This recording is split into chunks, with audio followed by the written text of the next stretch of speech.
the ability to print that off? Is that going to be a big deal?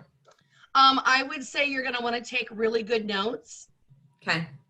But probably not the end of the world. Okay.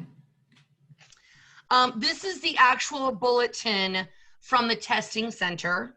It does have some good information on here. If you've not already registered for the exam, you'll go to psiexams.com. My experience has always been that you got to pay to play. So that means you got to put in your credit card information in order to see the schedule that's available even. So FYI, that's how that works. If you've got any questions for the real estate commission, like where's my background check? Where's this? Where's that? There's your phone number. And then at plb.iowa.gov, that website is your new bestie as well. That's where you go to create your account to order your background check. And when you go to apply for your license, excuse me, that's where you'll upload your 4 completion certificates, your 2 passing exam sheets for the state and national. You'll upload your errors and omissions insurance receipt. That's where your broker will say, yep, we're taking this person.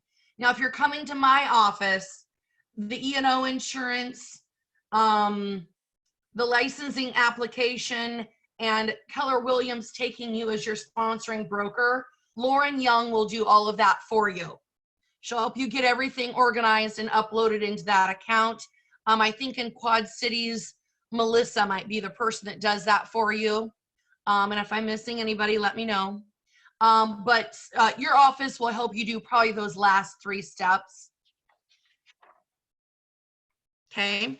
Now this has some beginning information just on scheduling, who to contact, qualifications, instructions for preparation, some extra study material, suggestions. I'd like to go to page 3 in the right-hand column. We've already talked about this, but just as a review, you are applying for the salesperson's license. The national portion is 80 questions. You need 56 to pass. You've got 2 hours to take that exam.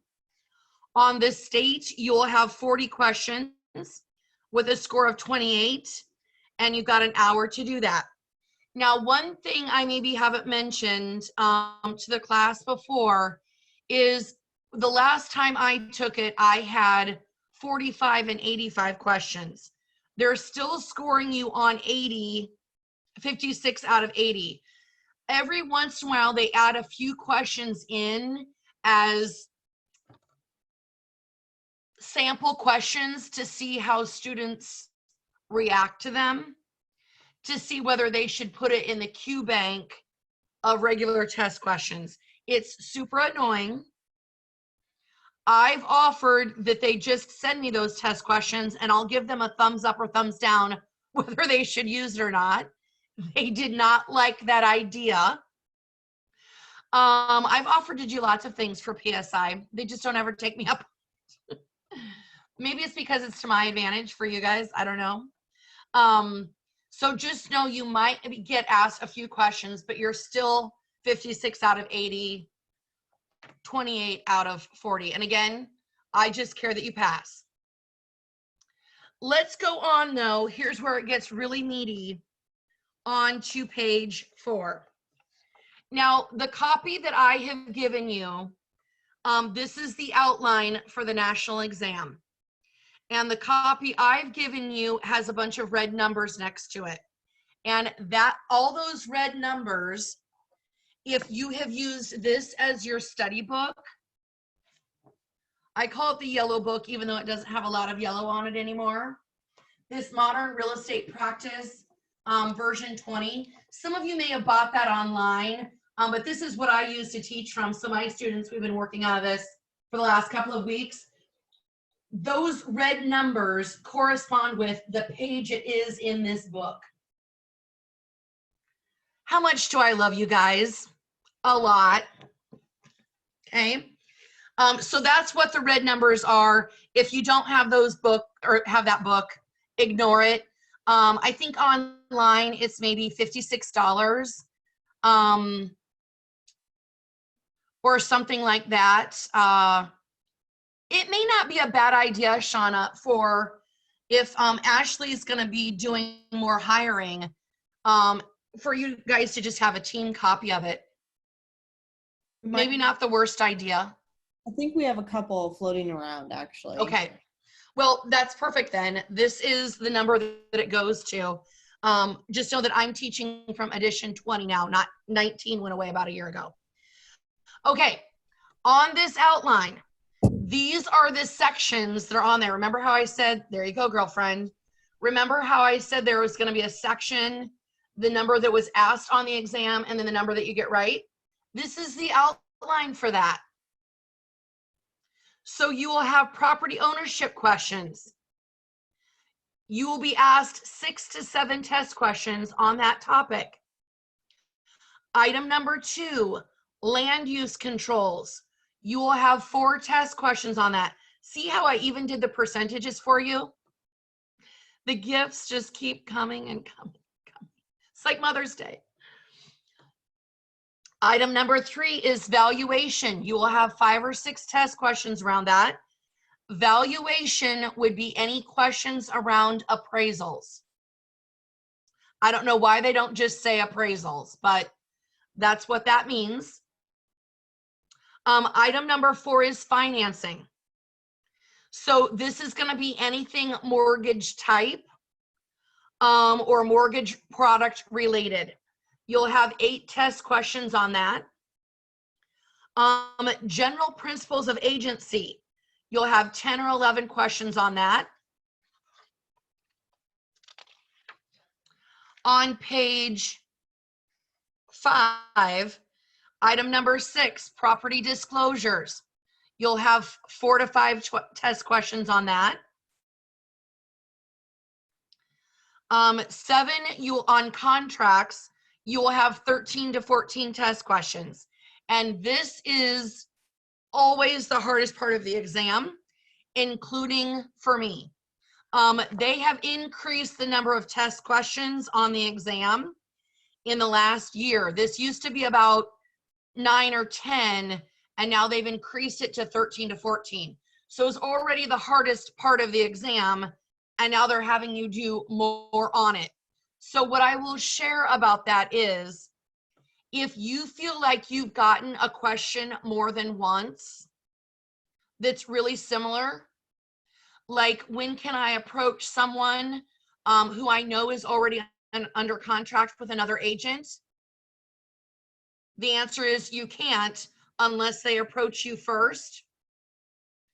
I had that asked 3 times. Don't let that screw with you psychologically and think, oh, they're asking me that again because I didn't answer it correct the first time. Nope. It's the same answer, whether it's exclusive buyer agency, exclusive right to sell, or an exclusive listing. And we'll go through that again. That's just an example that if they ask something multiple times, you feel they're not doing that because they think you screwed up. That's just, you just happen to pull another question in the Q bank and it happened to be similar. Okay. Contracts is a big one. And that, I believe, in, if you're in your big book, is chapter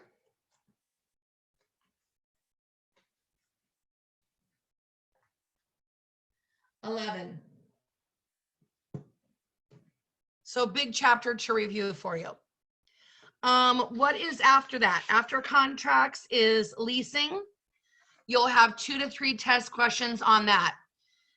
I know I get feedback all the time that the questions around leasing and property management totally screwed somebody up and they didn't know the answers to them. Do not fall for it. Leasing is the same as a sales contract. A valid contract is a valid contract, whether it's a sales agreement or a lease. You still have to have legally competent parties for a legal reason, with consideration, right? For a legal purpose, signed and accepted by everybody. Those elements of a valid contract don't change. The only thing that changes is we're replacing the word seller for landlord and buyer for tenant. The role of a property manager with leasing increases. You know, they do bids for lawn care and pay those bills. They do profit and loss and cash flow reports. This may be different than a residential real estate agent or a commercial, but the context, don't let that get too far out in your brain because it's really not that different. Don't fall for it. The next one is transfer of title. You'll have 6 to 7 test questions on that. The practice of real estate, you'll have 10 to 11. And this is a big one because fair housing, you'll probably have 2 or 3 test questions on that. And under antitrust laws, I would anticipate another 2 to 3 questions on that. So those 2 topics right there will give you about half. Okay. Now to your favorite part on the top of page 6. This is real estate calculations. Now, if you're thinking in your brain, I hate math. Math was my worst subject. Get over it. Stop it. That is your own limiting belief. You're an adult now. Get over it. Because guess what you get to do with math now? That's right, George. You get to calculate your commission checks. So yeah, look at Kate. So learn math so that you understand, how that works, and you can check and make sure that your check is correct, right? So we love math, but you've got 8 test questions.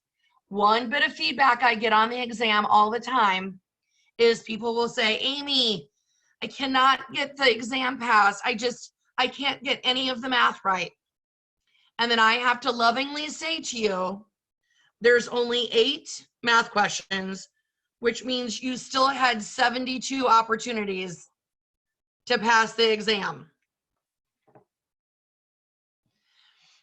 So you really can stink up the place with math and still pass the exam, okay?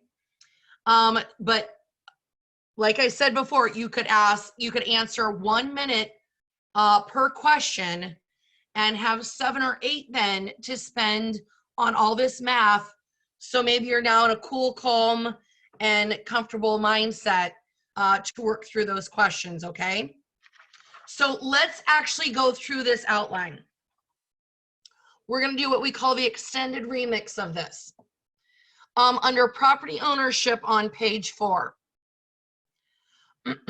This is going to be real versus personal property. So this is going to be the idea between what stays and what goes. What is a permanent fixture and what is personal property? Another name for personal property that we've seen come up on the exam, we're in the PSI still, on page 4. We're just going back to the beginning of the outline. Personal property we've seen show up on the exam is the word chattel, C-H-A-T-T-E-L, and that is a legal term for personal property. You probably, if you've ever read a will or created a will, I know that the word chattel can show up in that sometimes about what you're doing with your personal belongings. So the idea of real property is going to be land plus all of the man-made improvements to it plus fixtures. And again, fixtures are those things that become so attached to the property that they legally become real property. So sewer lines, HVAC, hot water heaters, electrical, plumbing, carpet, cabinets, light fixtures. Those become so attached that they remain with the property. So a really good test question I've seen is if a custom built hutch was made to fit perfectly in an alcove in a dining room, does that hutch stay with the property? No, because it is not permanently attached. Just because it was made perfectly to fit the space, if it's not permanently attached to the wall, it doesn't stay.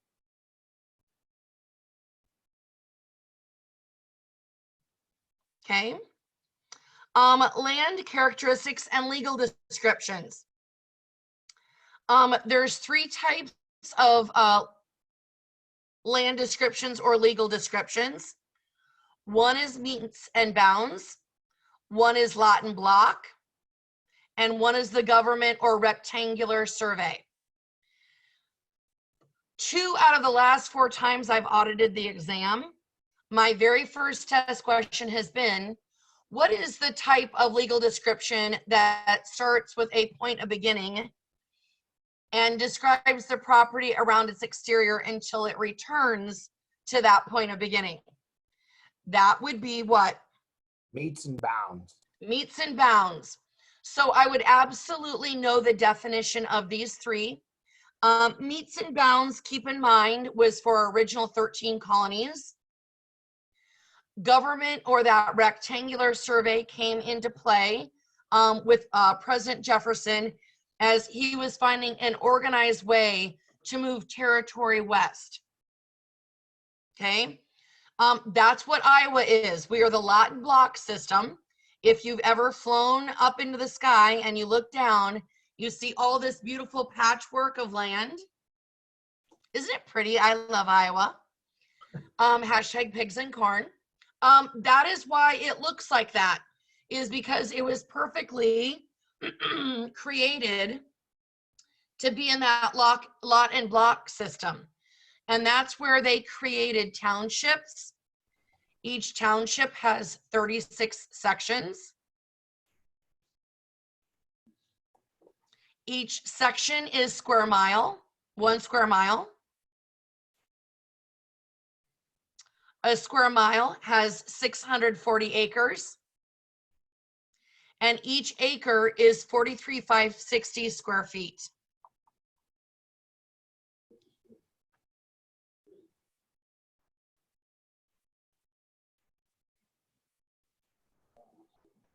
So a great test question that I've had around that as well is, Lee Schaefer is building a 20,000 square foot building.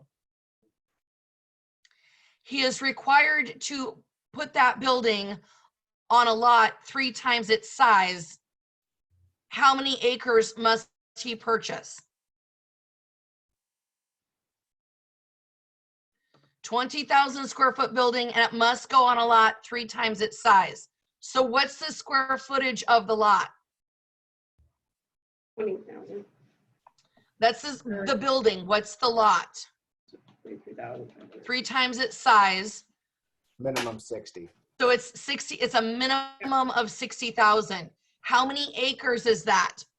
So to solve that problem, we would take 60,000 divided by 43,560. And I think your answer is maybe 1.33 something around there. On the exam, when I've had a question like that, they won't give you the perfect answer that came in your calculator. They'll do a round down and a round up.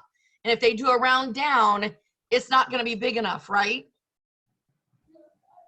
So make sure that you're not falling for just making it easiest, but what they actually will need. But that's a great test question around land measurements, which was number 4 of that section. And then lot and block, this fits into our government survey system, but lot and block is primarily what we work with in residential real estate. That is a recorded plat. Again, it's recorded with the county, and it has an exact detail of any curves, setbacks, drainages, probably has easement lines, but everything is detailed And if you've got any questions about your lot lines, you can go pull that from the recorder's office.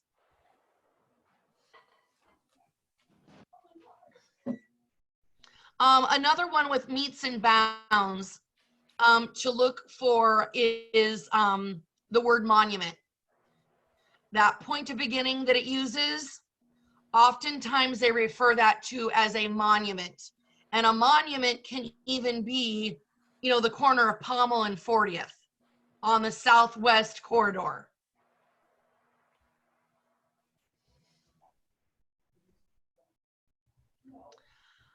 Mineral, air, and water rights. So this is going to go into your surface, subsurface, and air rights.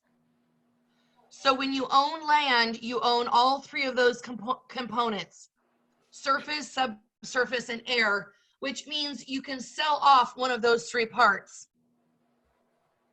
So an example that I used in class was the Canteen Restaurant in Ottumwa, Iowa, who was asked to move by the city.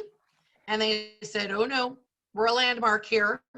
And what they did is they sold their air rights, and the city used grant money to build a parking lot up and over their building.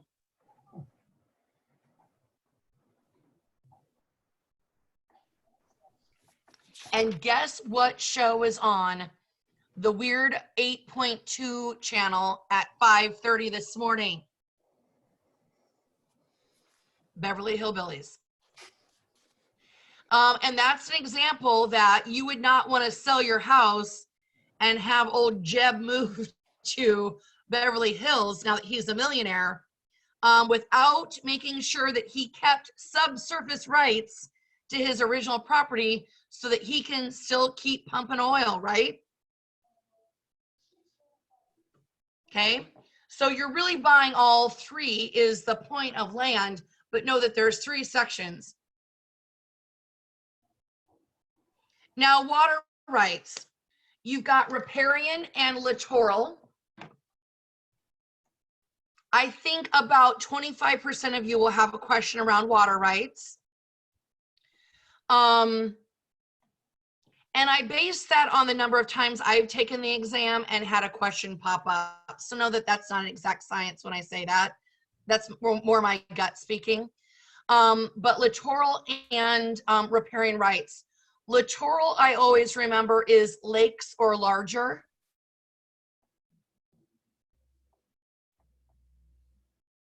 Riparian, I always remember, is rivers or smaller. With rivers, I want you to think, is it navigatable or not? So the Mississippi, if you owned a small river between Kate and I, our properties each back up to a private river or stream, we own to the center of that stream. But if it's a navigatable river that is state or government owned, like the mighty Mississippi, have you guys heard of it? You would own to the banks. You wouldn't own to the center of it. You'd own to the banks of it. The other good test question I've seen with littoral rights, again, that's lakes or larger, is that beachfront property. Where is your property line on that? Watermark. Yep, high water mark. That's a great test question.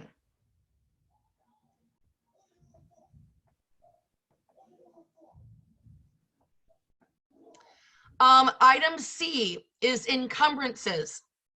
And an encumbrance is a right to the property that does not rise to the level of actual ownership, but it does put some control over the property. And an encumbrance stays with the property sale after sale after sale, unless it's corrected. Okay, so you've got 4 types of encumbrances. You've got liens, easements, encroachments, and then item number 4, they say other potential encumbrances of title. That should be deed restrictions. or private restrictions. And those would be like homeowners associations, rules, covenants, things of that nature. So a deed restriction, for example, would be, let's use Seth Woods as an example, because I know he was in class with several of you. Seth is a developer in the Quad Cities area. When Seth creates a development, he oftentimes will create deed restrictions that say everything in this needs to have a front setback of so many feet, side setbacks of so many feet. Once a basement is poured, the rest of the house must be completed within 9 months. It must follow a certain color scheme. It must have a minimum square footage. He maybe is going to even put something in there about no chain link fences. He might put something in there that says no ash trees, only a certain line of maple or something like that tree can be planted, and it's got to be so many feet from the street.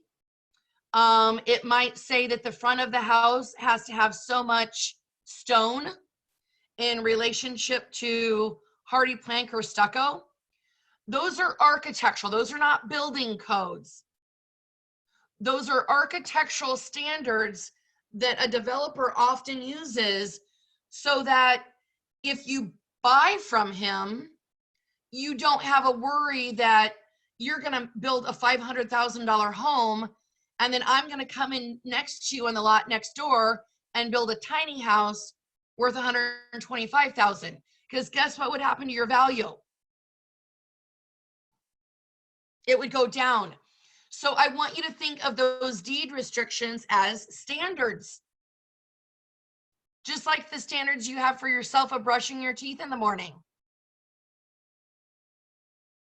Right? Just kidding. It's quarantine, anything goes. So I would replace potential other encumbrances. I would say that's going to be that's really what it should say is deed restrictions. Let's go back to liens though, number one. Liens can show up in several different ways. Mortgage, mechanics, IRS, bail bond, franchise liens. The only ones that of those liens that are an encumbrance are specific liens. So there's two types of liens, general and specific. A mortgage lien is specific because it attaches to that property. A judgment, you had to go and maybe settle with an ex-spouse because you weren't paying your child support. That judgment to get you to pay back child support, that is a general lien. So it does not rise to the level of an encumbrance because it has nothing to do with the house. It just has to do with you. It does affect title, but it does not rise to the level of an encumbrance. So that is a great test question. Which of the following does not rise to the level of an encumbrance? Question mark. And for me, the answer has always been a judgment because it's a general lien. It has effect on the property, but it does not rise to the level of an encumbrance because it's not a specific lien. It's general.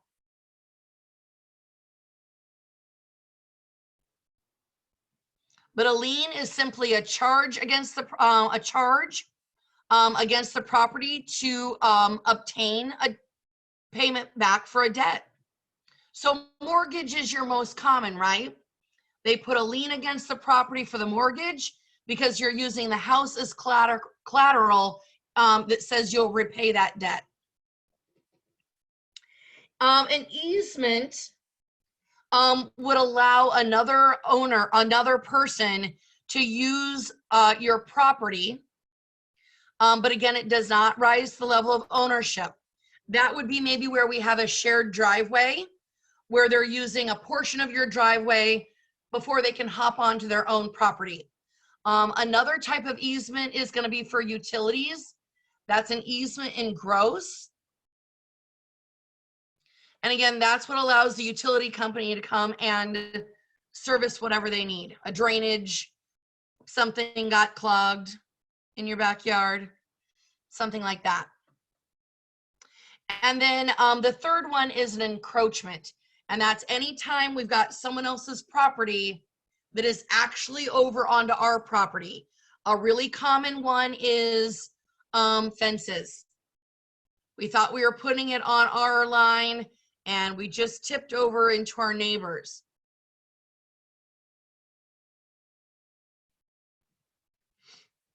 Item D is types of ownership.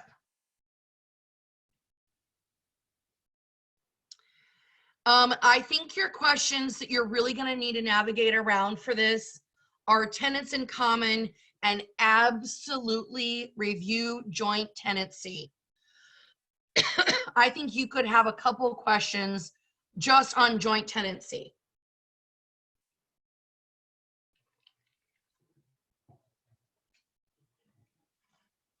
So an example of a question around joint tenancy would be, which of the following types of ownership has the distinguishing feature of right of survivorship?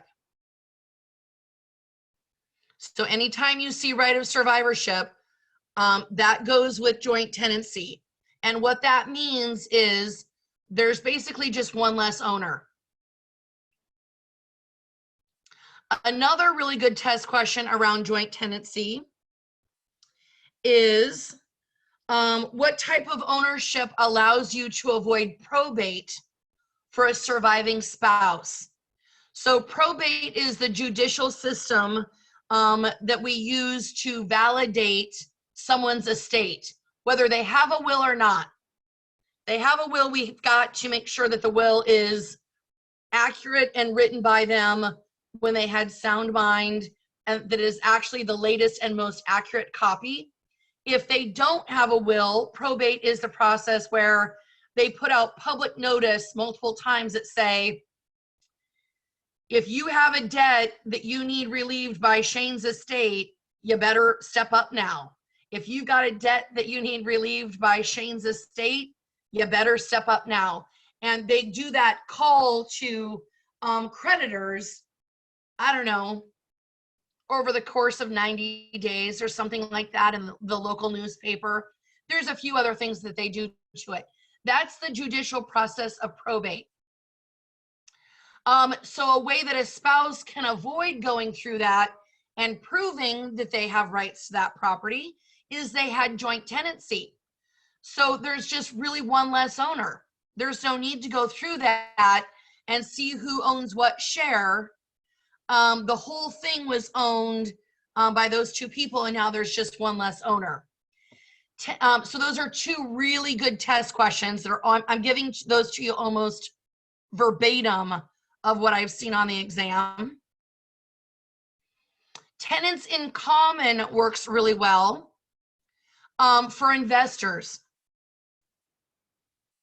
That way I can sell my share without permission. I can't sell the whole property, but I can sell just my share. So surprise, your new co-owner is Patricia.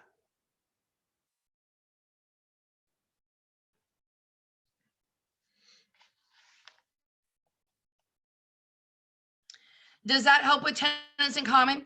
And the reason you would not want to use joint tenancy too is I always think through this. Let's say how many of this are there? 15. Let's say all 15 of us owned a farm. We owned a $20 million farm. So we each have about $1.5 million stake in this thing. If we owned that as joint tenants, do you know what would happen? One of you would kill me. And then there'd be 14 of you left. And then someone would kill someone else. You would literally Cain and Abel yourselves like biblical times until one of you was left standing and you owned the whole $20 million farm to yourself. Don't think that hasn't happened in our wonderful state of Iowa before. That a brother hasn't killed a brother, and they've been able to do it because they did not They did not own the land properly. And they thought they could get away with it. So we would want to own tenants in common so that if one of you got really weird on me, I'll solve that really easily. I'll sell my share to someone even more weird than you.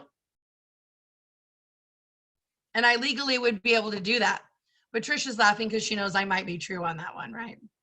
I might do that. I might be that ornery.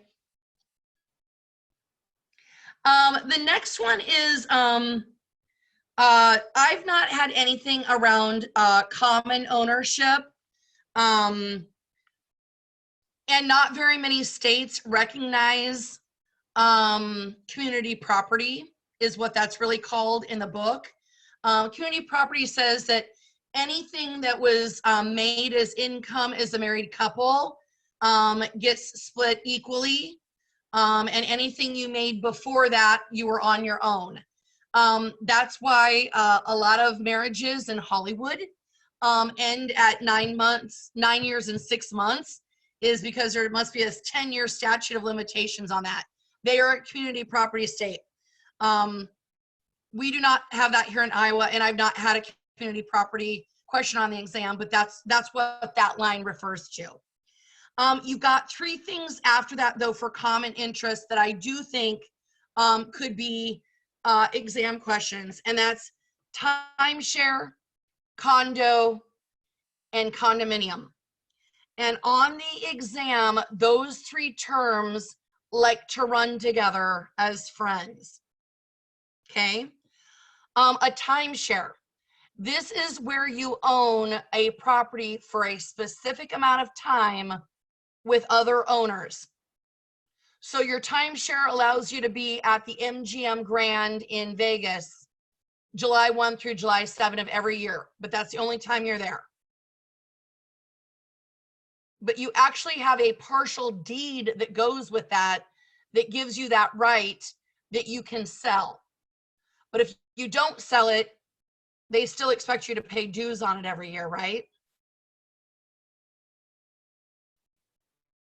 I either know timeshares that either are a really good idea, they go fabulously. My friend Marcy and her family have had a timeshare in Fort Lauderdale for probably 30 plus years. And she's now inherited that from her parents. And they still go down now with their kids and the same friends. They all go the same week. It's a huge tradition. That's worked really, really well for them and been a really expensive way for them to kind of carry on like a family tradition. But I've got other situations and I'm like, how are you ever going to get out from underneath that hanging monkey on your back called a timeshare? It seems like it's either one or the other. Okay. Amy, But it's co-ownership for just specific week. Yes, Scott?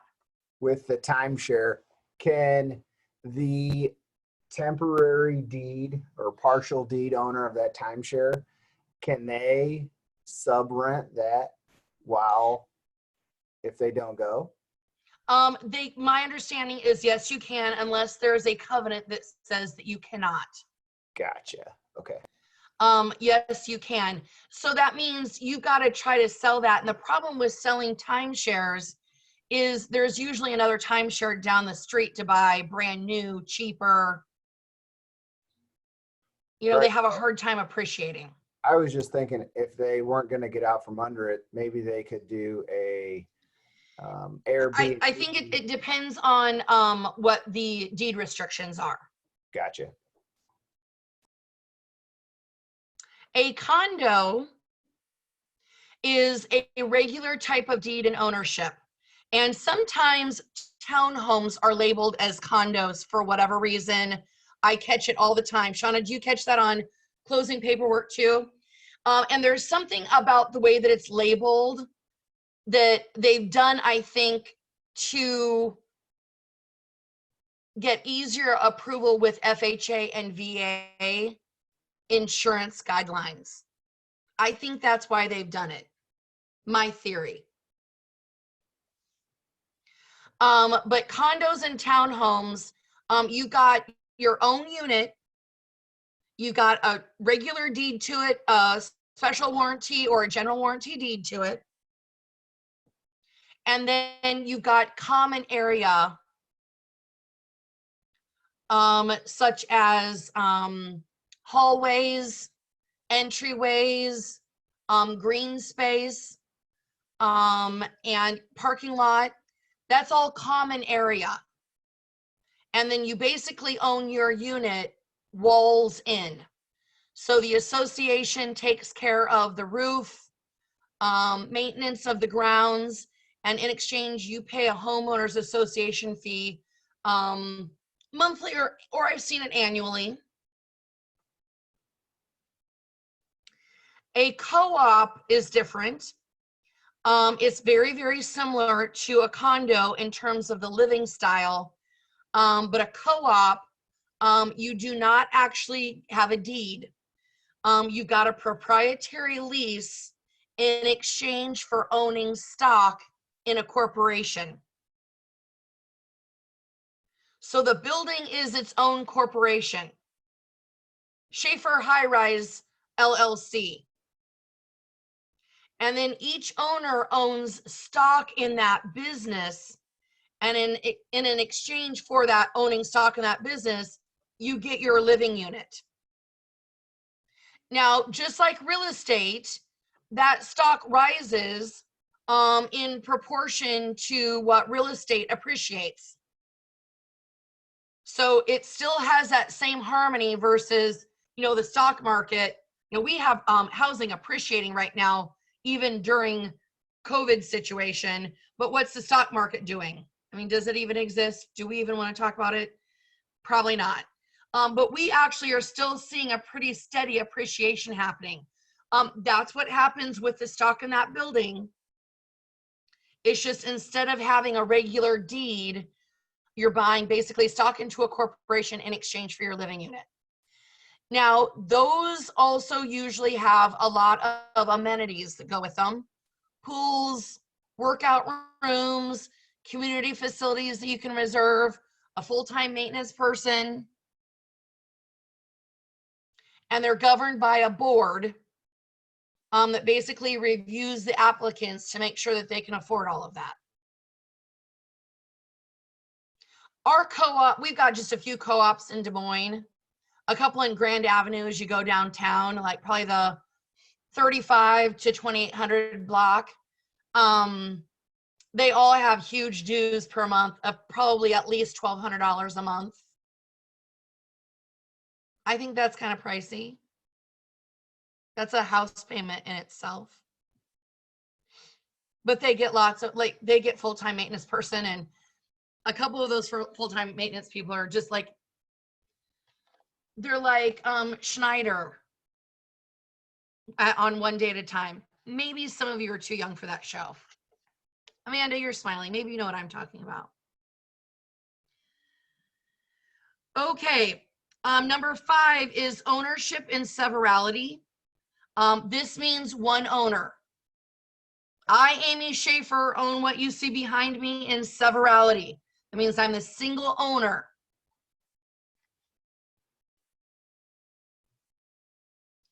And then a life estate.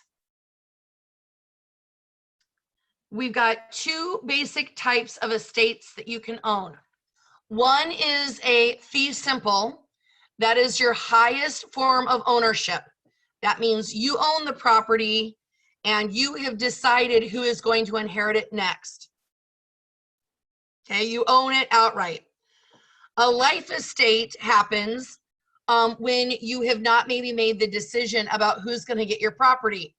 So the state makes it for you. Okay. Life estate, let's go back though. Fee simple is the highest form. A life estate, one verbiage I would look for around that is for the life of another. Is that also called a sheet? A sheet is the verb that we use to get there. Okay. So this is the noun. The process that we get to a life estate or a legal life estate would be the process of a sheet. Okay. And as Jamie would say, oh, sheet, I didn't have my affairs in order. Got to do a life estate.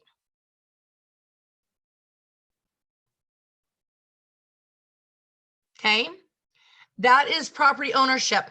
Let's go into land use controls. Does this help? Is this helping? Break down some things. Let's do government rights in land. And this is how the government basically controls your land. Is they do it through taxes. They do it through special assessments. They do it through eminent domain. And then they do that through that process of a sheet that Scott just asked about. Okay. So property taxes, all of our communities have a master plan that they create that is basically the budget of everything that we do. Stoplights, run our municipalities, pay our police, keep our parks nice, you name it. Fill in those potholes after the winter when we've got 3-bedroom, 2-bath potholes. All of those things that are in the budget. We slice down the value of our property based on an assessment. And our local municipalities, city, state, or county uses a mill rate. They attach that mill rate to what they deem your property is worth in assessment, and they come up with a tax value. And they charge you that tax value so that they can pay all their bills. It's like a sponsorship with your homeowners.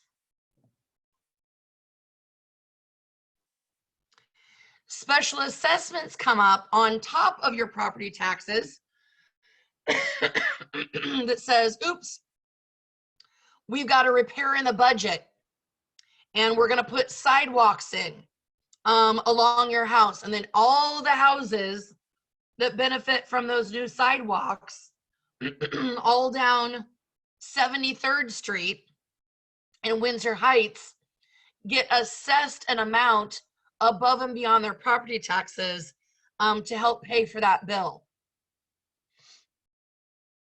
Another example I've shared with some of you is the little teeny tiny town next to my little teeny tiny hometown did a special assessment on each of their homeowners for $25,000 to redo their sewer line and the entire sewer line for the city. And it became a huge mess because most of those properties are only worth 60 to 80 to begin with, right?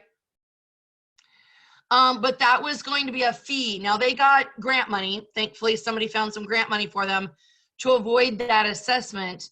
But that would be a fee above and beyond. Very common with sidewalks.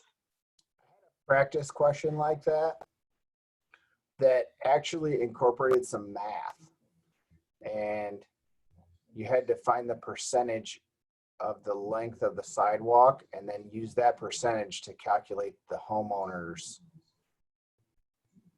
liability based. Where was that test question from? From the class, the Real Estate Express class. Okay, I've never seen a question like that. Okay. I'm not saying that there isn't one. Sure. I'm saying I have never seen a question like that. Okay. I'm like, holy cow, Mike. And as we go through this outline with PSI, that's not the type of math calculation that's on there. Okay. My opinion. But I've never had anything like that in 5 years. And I've audited the exam 6 times. Thank you. You're welcome. I absolutely, though, do think you'll have a question around eminent domain. And this is the practice where the government can acquire personal property for public use. So really common for eminent domain is we're widening a street. And we need to use eminent domain to acquire all those little strips of land on the east and the west side. We had a big eminent domain project on Highway 218 that goes basically Iowa City to Mount Pleasant when I was growing up. They call that the Avenue of the Saints. That was a 2-lane highway. Karen, do you get to use that highway? They widened that to a 4-lane, and then they put in a couple of exits there. Redid that exit like in Riverside, and then another one just north of there around Hills, and then all the way up to Cedar Rapids. As they were doing all that, they used the process, the DOT used a process of a licensed realtor that came in and negotiated all those little strips of land with all those landowners, north and south, east, and then east and west on each side. They did that through the process of eminent domain. So it absolutely, if this is one of those, if you don't have an eminent domain question, I'm going to bet you $1 Rita at Applebee's, limited time only, Clive location. Like, that's how strongly I think you'll have it. I've never had to buy a $1 Rita yet, and you know I'm dying to right now. I made it until 9:25 before I talked about alcohol. That's not true. I talked about wine earlier. Let's go into condemnation and a sheet. Condemnation is the verb that gets you to eminent domain. Eminent domain is the noun. It's the thing. The process or the verb to get there is condemnation. So has anybody ever heard of a condemned property in a town? That's where, like, the city, my dad used to be mayor of my little hometown, which seems really kind of a big deal, but it's not. It's not. In fact, he did it twice because the mayor quit. I mean, it's not really that flashy. It's not Chicago, I'll just say that. But he used to use the process of eminent domain to acquire personal property that was abandoned, you know, filled with mice. It was a complete eyesore, probably a fire hazard for the neighbors around it. They would use the process of eminent domain, or they would use eminent domain. The process would be condemnation. And then what did we call those? Condemned properties. And then we would allow the volunteer fire department to burn it down for practice. My dad. That was their process, but he used eminent domain in that. Another process was with a sheet, and that is with a life estate. That's with a legal life estate where someone dies with no will and no heirs. So they've got to use a sheet as the process to basically make the state of Iowa the new homeowner or owner of record in order to be able to sell it. And I, for a couple of years, worked with an estate attorney that did a sheet process for the state of Iowa. And she would be contacted. She would go and do the legal side of helping the state of Iowa transfer that property into their name and proving that there was no will, no heirs, researching the assets. And I would list the properties. And then when they were sold, the money went to the state of Iowa. And we had a little process that we did to, prove its value. And I had a little sheet that I would fill out for her to take to the judge that showed the research and the logic behind what we felt would be an actual sales price and a net profit to the state. Government controls. This is zoning and master plans. And zoning is where we're deciding land use. Commercial, agriculture, industrial, residential. Those are your 4 big rocks. And they zone that as a way of police power. And just as a reminder, police power is not the actual police. Police power is those things that the city and government puts into place to protect its citizens and keep order. So an example of police power would be speed limits, building codes, right? So that nobody builds a house of no support systems under the basement and then everybody falls through, right? And another idea of police power is zoning ordinances, so that we're not building houses right next to an industrial area and creating an Aaron Brockovich situation.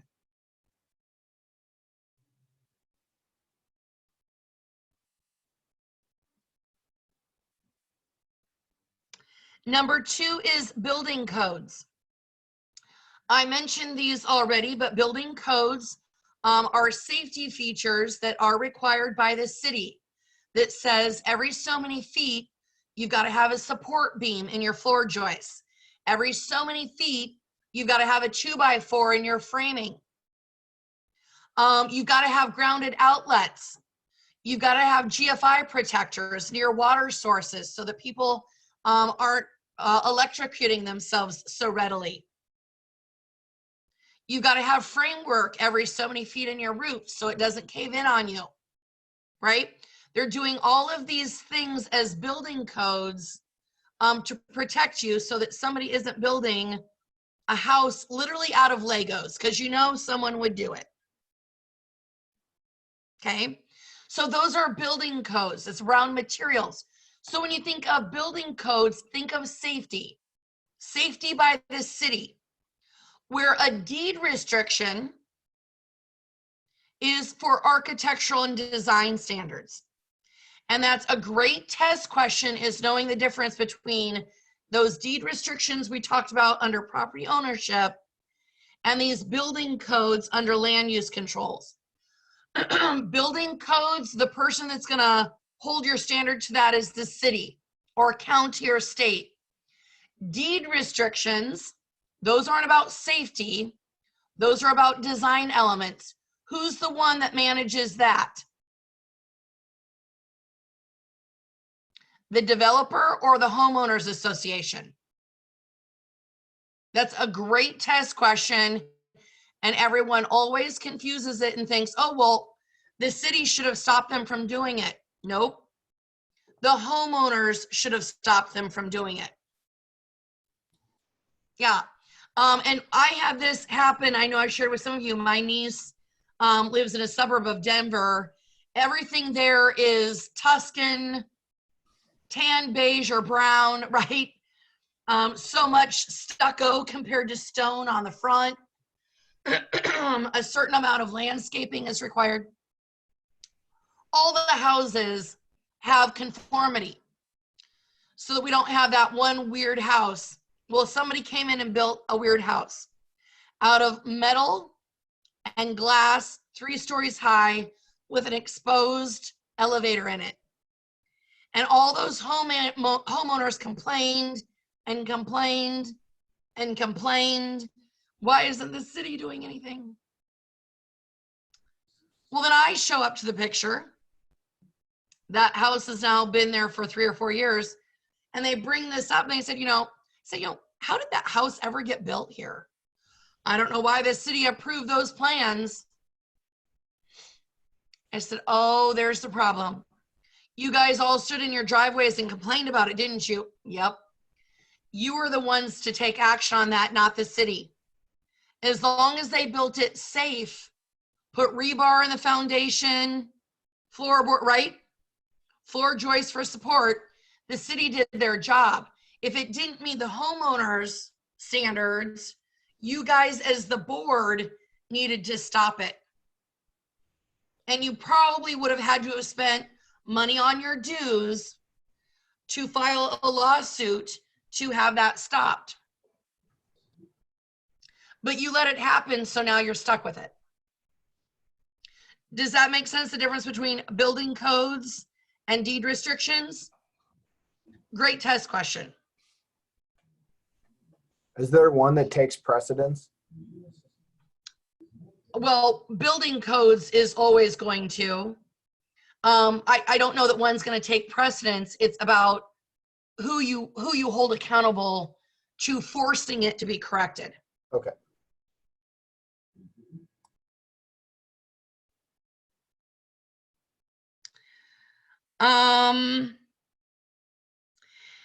Regulations and special land types, flood zones and wetlands.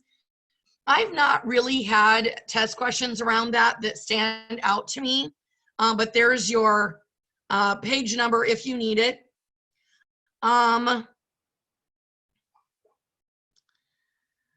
Let's do private controls, then we'll do a quick break.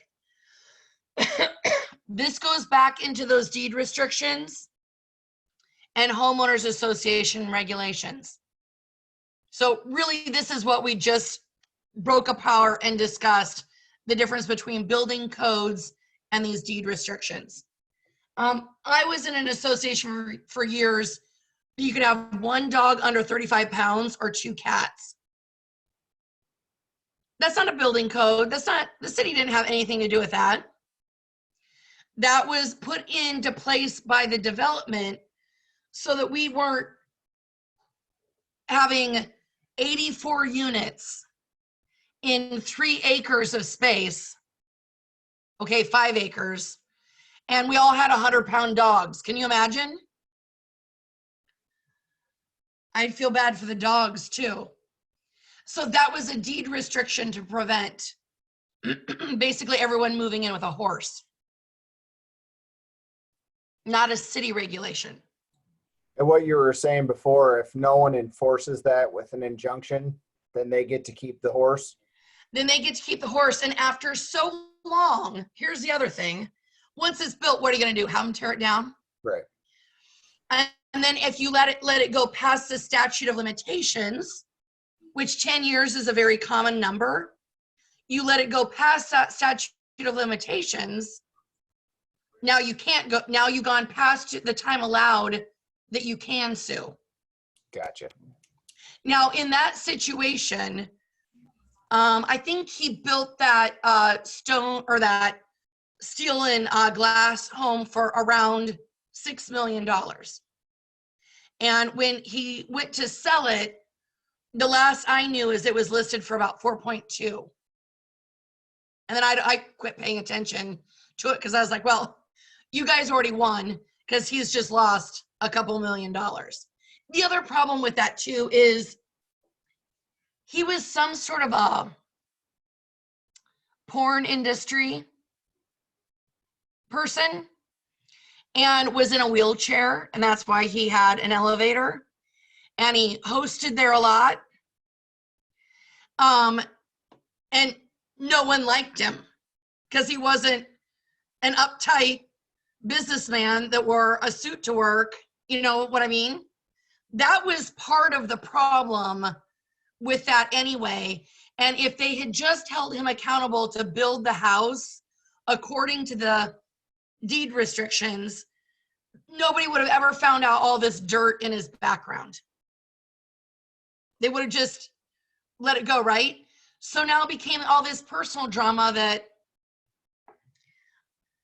like it or not, he was doing something legal and he was making a ton of money at it, ton of money. But because he wasn't like the former professional tennis player that came in and built a tennis court behind his house, according to the deed restrictions, you know, they didn't like him. Part of it was that that he lost so much credibility and nobody needed to know any of these things about him.